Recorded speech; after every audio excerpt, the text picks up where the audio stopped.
اگلے دن نائمہ سپہر کے وقت اپنے کمرے میں بیٹھی ہوئی خیالوں میں گم تھی۔ وہ فلسفے کے علاوہ نفسیات کی بھی طالب علم تھی۔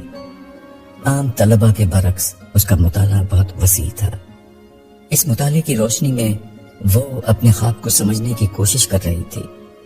وہ خواب ایسا نہیں تھا کہ نائمہ اسے بھول جاتی۔ ذلت و رسوائی کا وہ احساس جو اسے خواب میں ہوا تھا ابھی تک اس پر طاری تھا۔ وہ بہت دیر تک اپنا سائیکو اینالائسس کرتی رہی۔ خواب میں اپنی خوشی اور اپنے خوف کی ہر گتھی کو اس نے اپنے مطالعے کی روشنی میں سلجھا لیا تھا۔ اپنے شعور اور لاشعور کا تجزیہ وہ اپنے حالات و واقعات کی روشنی میں کر کے مطمئن ہو چکی تھی۔ جو واحد چیز اس خواب میں اس سے حل نہیں ہو رہی تھی وہ یہ تھی کہ اسے احساس برہنگی کیوں ہوا۔ اسے احساس ہوا کہ شاید اس بات کی جڑیں اس کے بچپن تک جاتی ہوں جس کی یاد اس کے شعور میں موجود نہیں۔ یہ تعویل کر کے وہ مطمئن ہو گئی۔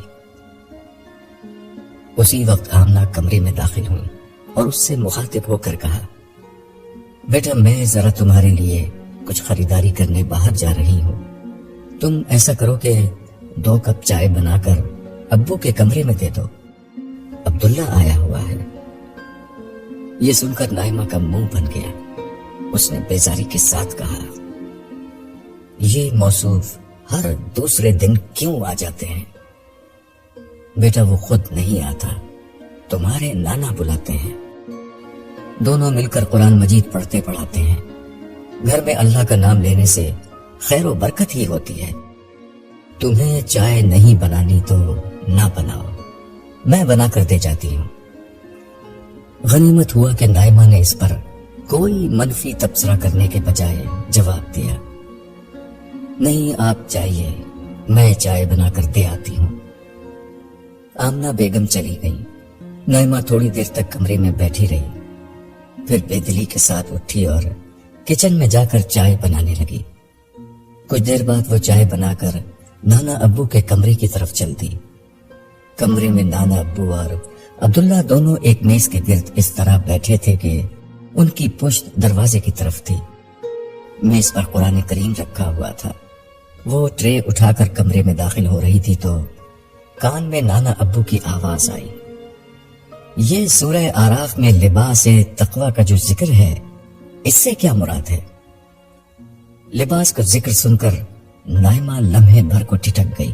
وہ خاموش ہو کر وہ سننے لگی جو عبداللہ جواب میں کہہ رہا تھا، یہ روح کا لباس ہے، انسانی شخصیت کا لباس ہے۔ دیکھیے جیسے ہم کپڑے پہن کر اپنے جسم کو ڈھانکتے ہیں، اسی طرح انسان کا باطن، اس کی روح، اس کی شخصیت، جسے جدید نفسیات کی اصطلاح میں آپ سیلف کہتے ہیں، یہ اس کا لباس ہے۔ پھر اپنی بات کی وضاحت میں وہ علم نفسیات کے ممتاز ترین نام سیگمنڈ فرائڈ کا حوالہ دیتے ہوئے بولا، یا فرائڈ نے جس طرح anatomy of the mental personality میں اسے بیان کیا ہے، یہ مائنڈ کا وہ حصہ ہے جسے ایگو کہا جاتا ہے۔ یہی انسان کی اصل شخصیت ہے، اسے بھی کپڑوں کی ضرورت ہوتی ہے۔ نائمہ نے اپنی زندگی میں پہلی دفعہ کسی مذہبی آدمی کے منہ سے فرائڈ اور اس کے کام کا حوالہ سنا تھا۔ وہ خاموش کھڑی سنتی رہی۔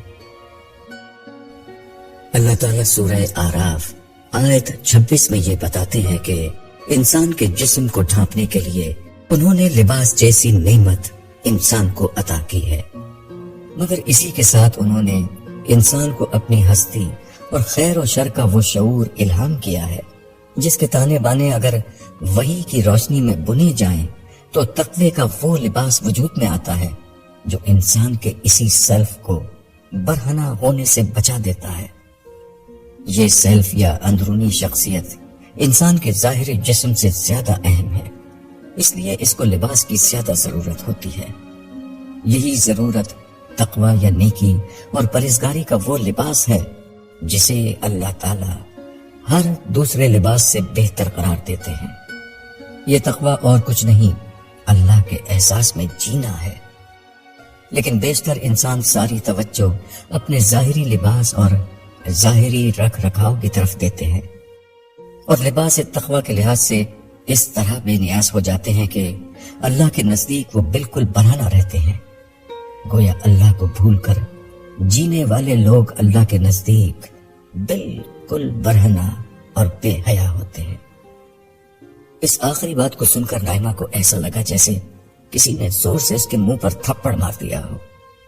اگر عبداللہ کی پشت کے بجائے اس کا چہرہ نائمہ کی طرف ہوتا تو وہ واضح طور پر دیکھ سکتا تھا کہ نائمہ کا حسین اور گلابی چہرہ سرخ ہو چکا ہے۔ اس کے لیے مزید خاموش کھڑے رہنا ممکن نہ تھا۔ وہ آگے بڑھ کر بولی، نانا ابو چائے لے لیجئے۔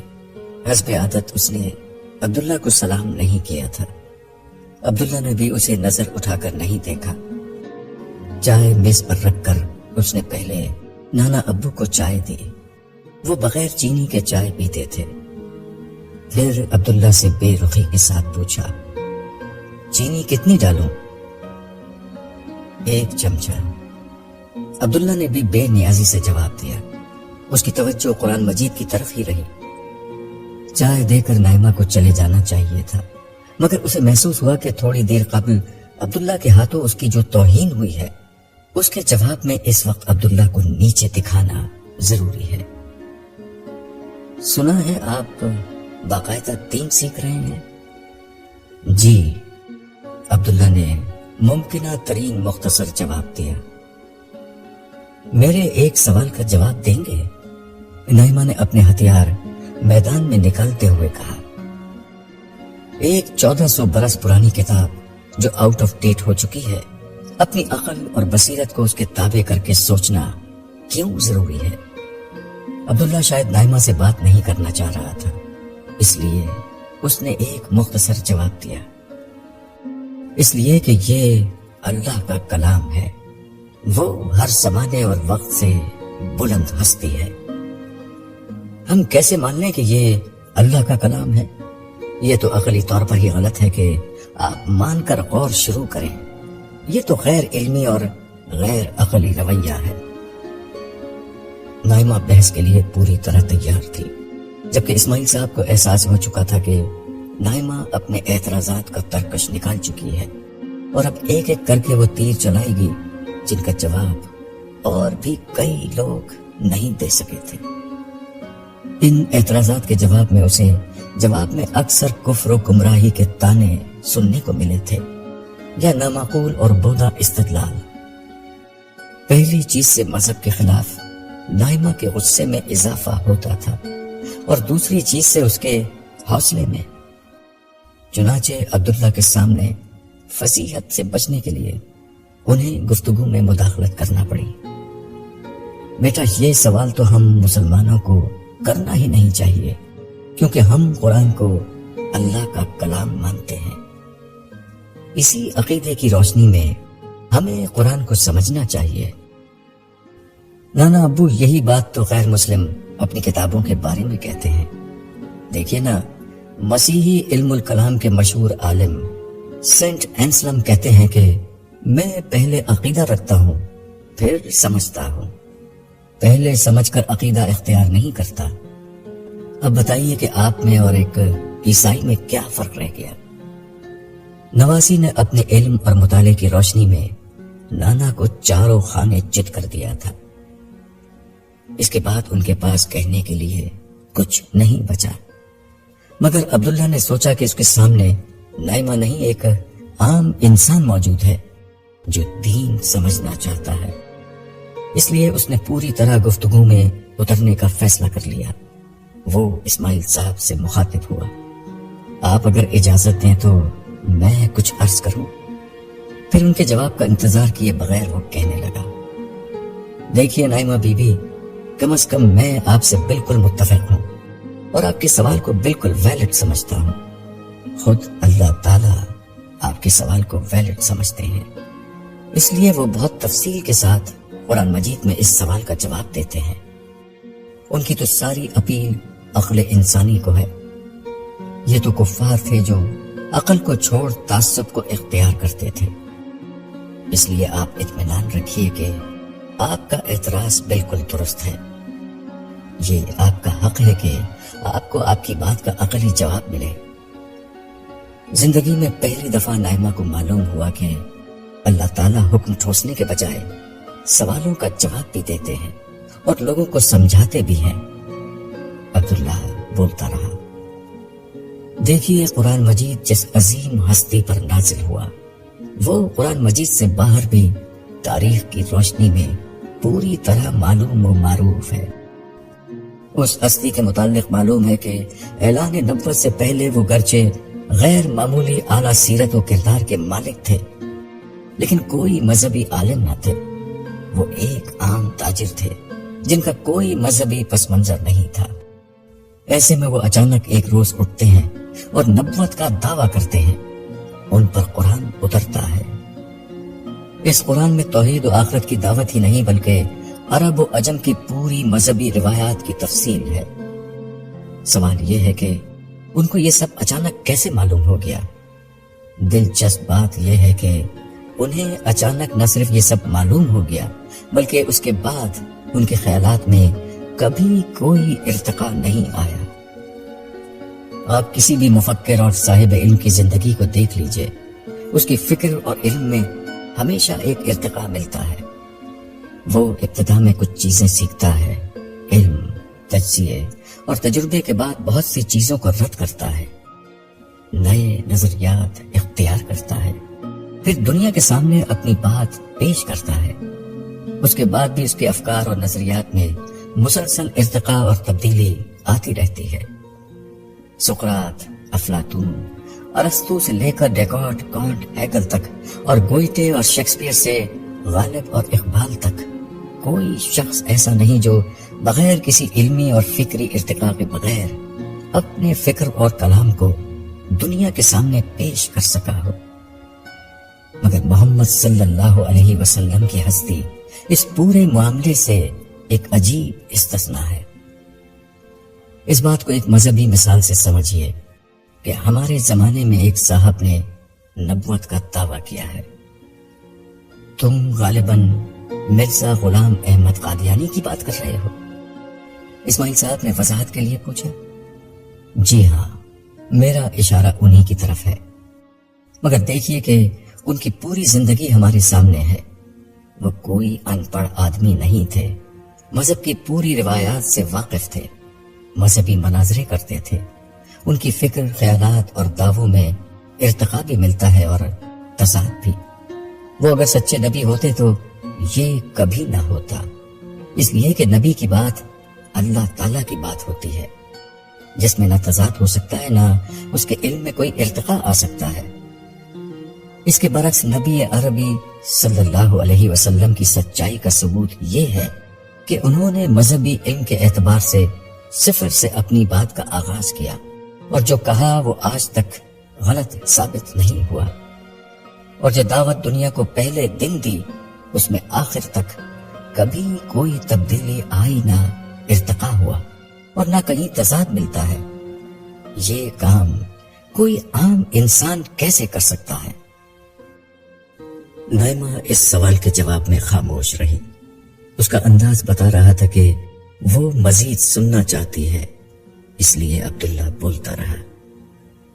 یہ تو ایک پہلو ہے، زیادہ بڑی بات یہ ہے کہ محمد صلی اللہ علیہ وسلم ایک تنہا و بے آسرا شخص تھے، جس نے تنہا اپنے قبیلے اور پورے عرب کے سرداروں کی مخالفت مول لے لی۔ انہوں نے صرف ان کے عقائد پر ہی تنقید نہیں کی، بلکہ اتنا بڑا دعویٰ کر دیا جو کوئی عام آدمی کر ہی نہیں سکتا۔ انہوں نے پہلے دن سے یہ کہہ کر اپنی بات شروع کی تھی کہ جس نے میری بات مانی وہ بچے گا، اور باقی لوگ خدا کی نافرمانی کے جرم میں اس کے عذاب کی عزت میں آ کر ہلاک ہو جائیں گے، جبکہ میری بات کو ماننے والے زمین کے بادشاہ بنا دیے جائیں گے۔ اتنا بڑا دعویٰ کوئی مجنون کر سکتا ہے یا پھر کوئی سچا رسول؟ وہ سچے رسول تھے، اس لیے جب وہ دنیا سے رخصت ہوئے تو ان کے ماننے والے عرب کے حکمران اور نہ ماننے والے ہلاک ہو چکے تھے۔ یہی نہیں، وہ مستقبل کے واقعات کی اتنی ٹھیک پیش گوئی کرتے ہیں۔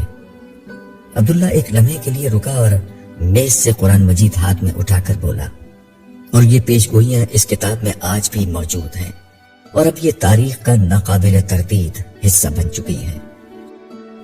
مثال کے طور پر کوئی ایک پیش گوئی بتائیے، نائمہ نے پوچھا۔ ایک نہیں، کئی پیش گوئیاں ہیں۔ مثلا یہ کہ اس زمانے میں ایک عالمی جنگ میں رومی یک طرفہ طور پر شکست کھا رہے تھے۔ عین ان کی مغلوبیت کے عالم میں قرآن نے یہ پیش گوئی کی کہ چند برسوں میں رومی غالب آ جائیں گے۔ ٹھیک ایسا ہی ہوا۔ قرآن نے اسی طرح عین مکے میں جب ایمان لانے والے بدترین مظالم کا شکار تھے، یہ پیش گوئی کی کہ یہ ظالم کفار باز نہ آئے اور رسول اللہ صلی اللہ علیہ وسلم اور ان کے پیروکاروں کو اس سرزمین سے نکالنے کے در پہ ہوئے تو پھر ان قریب ہم ان کفار ہی کو یہاں سے نکال پھینکیں گے۔ پھر ایک عظیم پیش گوئی یہ ہے کہ عین اس زمانے میں جب پورا عرب مدینہ کی چھوٹی سی بستی کو مٹانے پر تلا ہوا تھا، یہ پیش گوئی بلکہ وعدہ کیا گیا کہ اس رسول پر ایمان لانے والوں کو زمین کا اقتدار دے دیا جائے گا۔ چند برسوں میں یہ بھی ہو گیا اور اہل ایمان معجزانہ طور پر دنیا کی تنہا سپر پاور بن گئے۔ پھر عین مغلوبیت کے عالم میں یہ پیش گوئی کی گئی تھی کہ سب لوگ جوق در جوق اسلام میں داخل ہو جائیں گے، جبکہ ابو لہب اور اس کے ساتھی جو وقت کے فرعون بنے ہوئے تھے تباہ و برباد ہو جائیں گے۔ چند برسوں میں ایسا ہی ہو گیا۔ اور قرآن کے معجزے ہونے والی بات بھی تو بتاؤ۔ اسماعیل صاحب نے پہلی دفعہ اپنی نواسی کو لاجواب ہوتے دیکھ کر گرا لگائی۔ خوشی ان کے چہرے پر دمک رہی تھی۔ قرآن نے اپنے سب سے پہلے مخاطبین یعنی عرب کے مشرکین کو جو خطابت اور شاعری کے بادشاہ تھے، یہ چیلنج دیا کہ اگر تم سمجھتے ہو کہ اس نبی نے خود اس کلام کو گھڑا ہے تو تم بھی ایسا کلام بنا کر لے آؤ، اور یاد رہے کہ یہ وہ نبی کریم صلی اللہ علیہ وسلم تھے جنہیں شاعری کا نہ کوئی شوق تھا نہ اشعریات تھے۔ مگر قرآن کا جواب کسی نے دینے کی کوشش بھی نہ کی، حالانکہ یہ نبوت کا دعویٰ جھوٹا ثابت کرنے اور ان کے پیروکاروں کو ان سے بدگمان کرنے کا سب سے آسان نسخہ تھا۔ لیکن ان کفار نے رسول اللہ صلی اللہ علیہ وسلم کو جھٹلایا، مجنون، شاعر اور جادوگر کہا، ان کے پیروکاروں پر بدترین ظلم ڈھائے، ان سے جنگیں کی، مگر اس چیلنج کا جواب نہیں دے سکے۔ اب بتائیے، ایسی ہستی کو آپ رسول ماننے سے کیسے انکار کریں گی اور کیسے قرآن کو اللہ کا کلام نہیں مانیں گی؟ نائمہ کا چہرہ اتر چکا تھا، بات اس پر واضح ہو چکی تھی۔ عبداللہ کی جگہ کوئی اور ہوتا تو اتنی معقول اور مدلل بات شاید وہ مان بھی جاتی، تاہم عبداللہ کے سامنے اعتراف شکست کرنا اس کی انا کی شکست ہوتا، یہ اسے ہرگز قبول نہیں تھا۔ انانیت میں مبتلا ہر شخص معقولیت کی پٹری سے اتر جاتا ہے۔ چنانچہ اب نائمہ نے وہ کام کیا جس پر ہمیشہ وہ مذہبی لوگوں کو لتاڑتی رہی تھی کہ وہ بحث کے ایک میدان میں جب شکست کھا جاتے ہیں تو اعتراف شکست کیے بغیر دوسرا محاذ کھول دیتے ہیں۔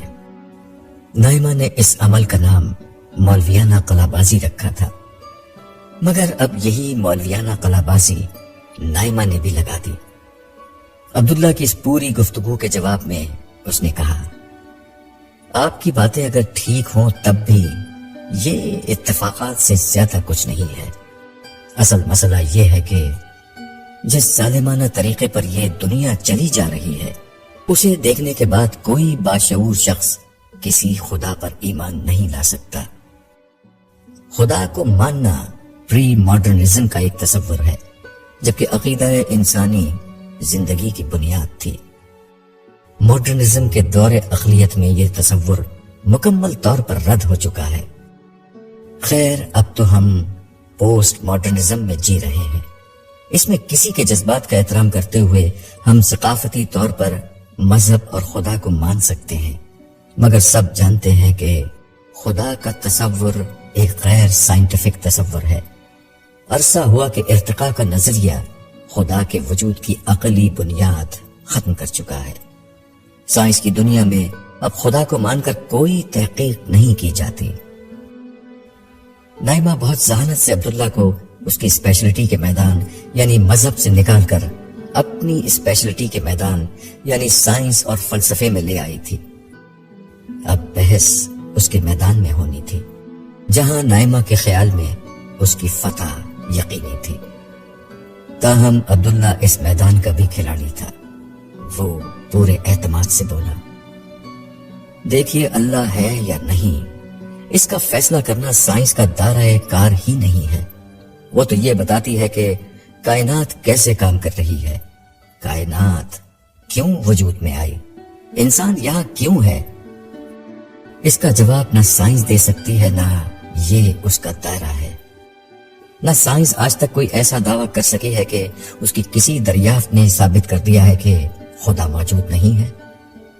البتہ سائنس نے تو اس کائنات کے جتنے اسرار کھولے ہیں وہ صرف یہ بتاتے ہیں کہ اس درجے کی پیچیدہ مگر متوازن، متضاد مگر ہم آہنگ کائنات کسی خالق کی تخلیق ہی ہو سکتی ہے۔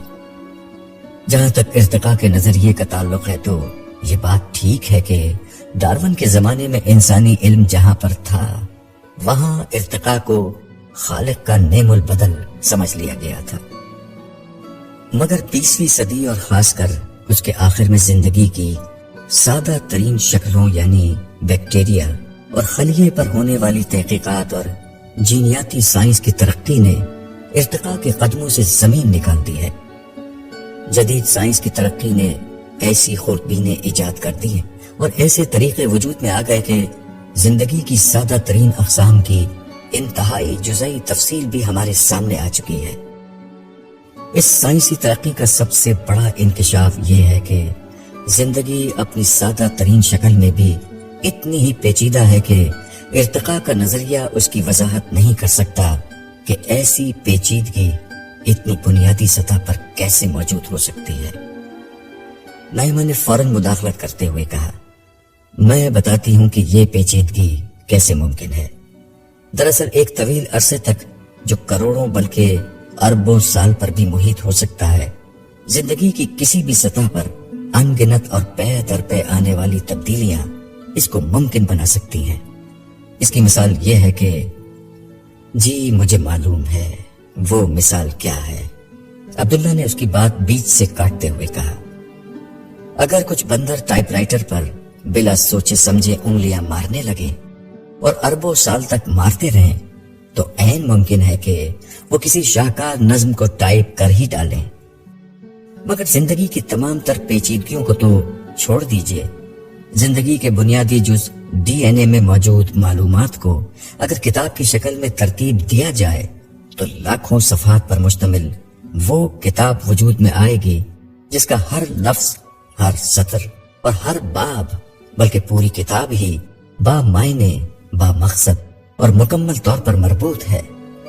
پھر وہ رکتے ہوئے نائمہ سے مخاطب ہوا، آپ جانتی ہیں کہ کسی اتفاق کے تحت ایسی با معنی کتاب کو وجود میں لانے کے لیے ان بندروں کو کتنے سال ٹائپنگ کرنی پڑے گی؟ پھر اپنے سوال کا جواب وہ خود ہی دیتے ہوئے بولا، ریاضی کا علم یہ بتاتا ہے کہ اس کے لیے درکار وقت اتنا زیادہ ہے کہ اربوں کو کھربوں برس سے ضرب دے دیا جائے تب بھی یہ وقت ایسی تخلیق کو اتفاقی طور پر وجود میں لانے کے لیے کم ہے۔ میں ایک مثال سے آپ کو سمجھاتا ہوں۔ یہ کہہ کر عبداللہ نے اپنی جیب سے قلم نکالا اور میز پہ رکھتے ہوئے کاغذ پر نائمہ کا نام انگریزی میں لکھتے ہوئے کہا، انگریزی زبان میں کل 26 حروف تہجی ہوتے ہیں۔ آپ کا نام ان میں سے 5 حروف تہجی کو ایک خاص ترتیب سے لکھنے سے بنتا ہے۔ علم ریاضی میں ایسی کسی شے کی ترتیب و تبادلہ یا پرموٹیشن معلوم کرنے کا ایک فارمولہ ہوتا ہے۔ یہ کہتے ہوئے عبداللہ نے فارمولہ لکھا اور اس سے حاصل ہونے والے عدد کو کاغذ پر بڑا بڑا لکھتے ہوئے کہا، کسی بندر کو محض اتفاق کی بنیاد پر انگریزی زبان کے 26 حروف تہجی میں سے 5 حروف پر مشتمل آپ کا نام لکھنے کے لیے 78,93,000 600 کی تعداد میں 5 حرفی منفرد الفاظ لکھنے ہوں گے، تب کہیں جا کر یہ بات یقینی ہوگی کہ ان کم و بیش 80 لاکھ الفاظ میں سے ایک لفظ نائمہ ہوگا۔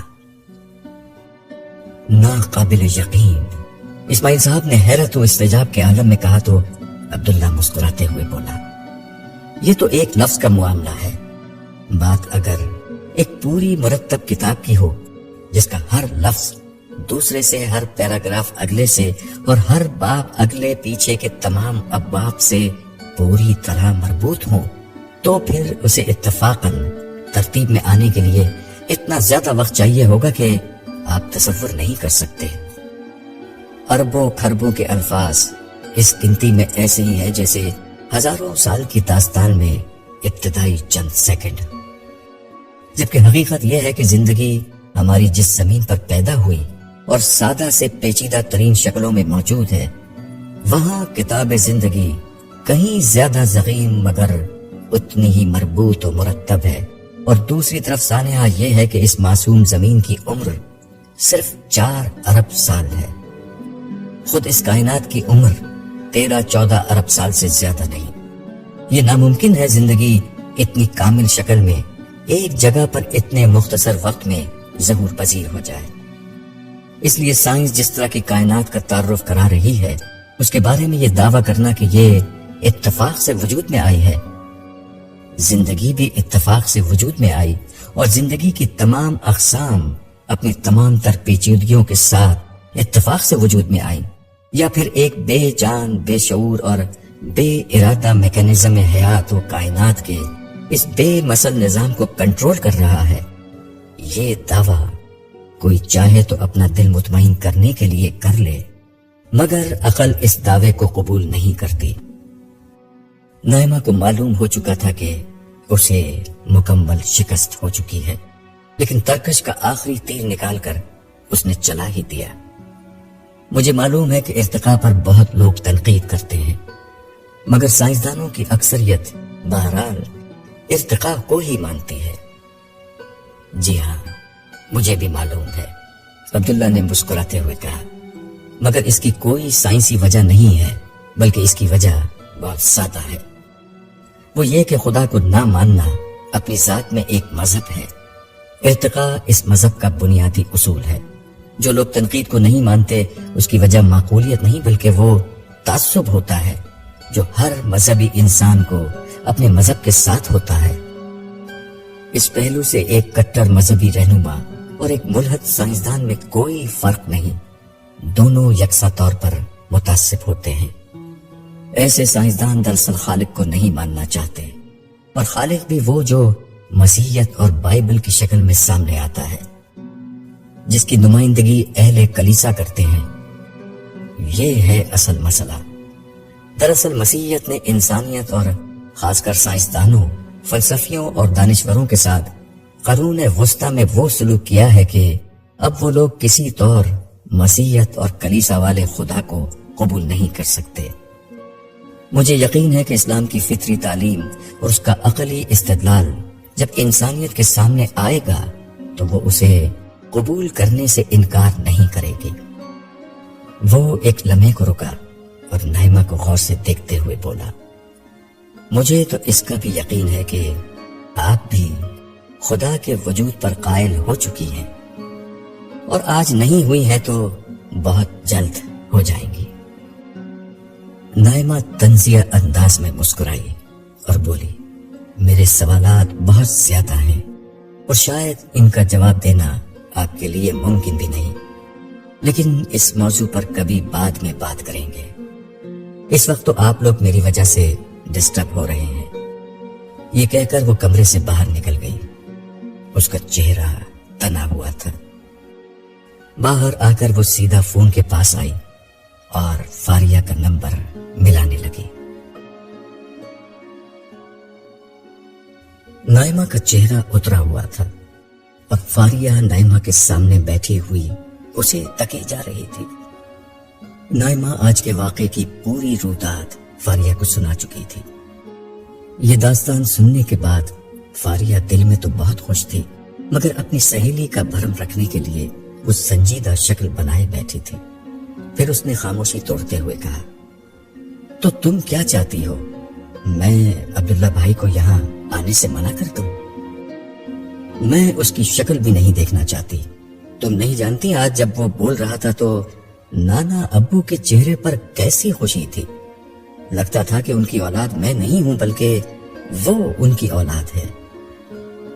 نہیں، ایسا نہیں ہے، اولاد تو تم ہی ہو اور تم ہی رہو گی، مگر تمہارا خیال یہ ہے کہ عبداللہ بھائی کو یہاں آنے سے منع کرنے پر تمہارا مسئلہ حل ہو جائے گا، تو میں یہ کر دوں گی۔ ایک لمحے کے توقف کے بعد اس نے کہا، لیکن نانا ابو نے انہیں بلا لیا تو کیا ہوگا؟ تب کی تب دیکھی جائے گی، لیکن مجھے یقین ہے کہ اس کے بعد وہ یہاں کبھی نہیں آئے گا۔ وہ اپنے آپ کو سمجھتا کیا ہے، جاہل کہیں کا۔ نائمہ کی اس بات پر فاریہ نے بڑی مشکل سے اپنی ہنسی ضبط کرتے ہوئے کہا، خیر جاہل تو نہ کہو انہیں، بیچارے اعلیٰ تعلیم یافتہ ہیں، اور جیسا کہ تم نے آج کی رودات سنائی، کچھ نہ کچھ وہ دیگر چیزوں سے بھی واقف ہیں۔ نائمہ نے نظر اٹھا کر فاریہ کو غور سے دیکھا۔ وہ فیصلہ نہیں کر پائی کہ اس کی عزیز سہیلی اس کی طرف تھی یا عبداللہ کی طرف۔ فاریہ اپنا پرس اٹھاتے ہوئے بولی، یار میں چلتی ہوں، مجھے گھر جا کر کھانا بنانے میں امی کی مدد کرنی ہے۔ تم نے بلایا تھا تو میں آ گئی، ویسے تمہارا کام ہو جائے گا، تم پریشان نہ ہو۔ یہ کہہ کر وہ اٹھی اور نائمہ کے رخسار سے اپنا رخسار مس کرتے ہوئے بولی، تم نے مجھ سے کبھی کہا تھا تم خدا کو اس لیے نہیں مانتی کہ تمہارے لیے سچائی اپنے تعصبات سے کہیں زیادہ قیمتی ہے۔ میرے جانے کے بعد تنہائی میں سوچنا، کیا ابھی بھی تمہارے لیے سچائی سب سے زیادہ قیمتی چیز ہے؟ اور ہاں، وہ ایک لمحے کو رک کر بولی، تم میں اور کرن میں بہت فرق ہے، اس بات کو ہمیشہ یاد رکھنا۔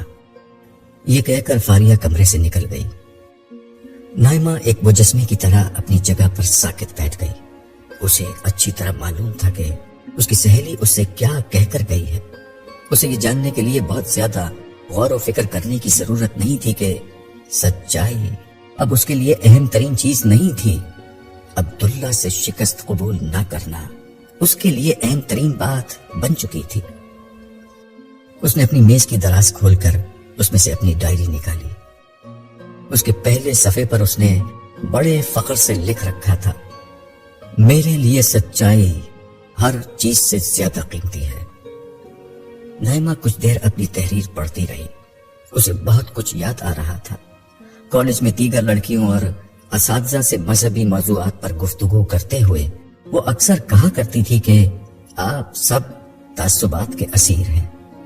پھر وہ مذہبی لوگوں کے اختلاف اور انات کی داستان سنا کر ان کے موضوعات کی کمزوریاں سامنے لا کر جب لوگوں کو لاجواب کیا کرتی، تب اسے اپنے اوپر بڑا فخر محسوس ہوتا تھا۔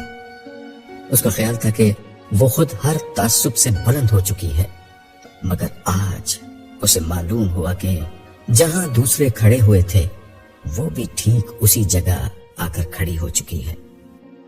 آج سے پہلے اس کا واسطہ متعصب، نامعقول، انتہا پسندوں اور فرقہ پرستوں سے پڑا تھا۔ نائمہ نے ان کو ہمیشہ شکست دی تھی۔ آج پہلی دفعہ ایک خدا پرست اس کے سامنے آیا اور ایک ہی وار میں اسے ڈھیر کر گیا تھا۔ مگر کیا مجھے وہی کرنا چاہیے جو دوسرے کرتے ہیں؟ اس نے اپنے آپ سے پوچھا۔ ہر شخص تعصب پر کھڑا ہوتا ہے، مگر ساتھ ہی چند بے معنی الفاظ بول کر اپنے آپ کو دھوکہ بھی دے رہا ہوتا ہے۔ کیا میں بھی اپنے آپ کو دھوکہ دوں؟ وہ دھیرے سے بولی، سچائی میرے لیے ابھی بھی ہر چیز سے زیادہ قیمتی ہے، مگر میں نہیں جانتی کہ سچائی کا سفر اتنا مشکل بھی ہو سکتا ہے۔ مگر میں منافق نہیں بنوں گی۔ میں سچ قبول نہیں کر سکی تو کم از کم سچ بول تو سکتی ہوں۔ مجھے عبداللہ سے شدید نفرت ہے، مگر جو اس نے کہا میرے پاس اس کا کوئی جواب نہیں۔ کاش میرے لیے سچ کا سفر کچھ آسان ہو جائے۔ اس کے ساتھ ہی نائمہ کے آنکھوں سے آنسوؤں کے موتی چھلکے اور چہرے سے ٹھڑکتے ہوئے اس کے دامن میں جذب ہو گئے۔ عبداللہ کے فون کی گھنٹی بجی۔ اس نے فون اٹھایا اور السلام علیکم کہا۔ دوسری طرف سے فاریہ کی آواز آئی۔ عبداللہ بھائی، میں فاریہ بات کر رہی ہوں، آپ کیسے ہیں؟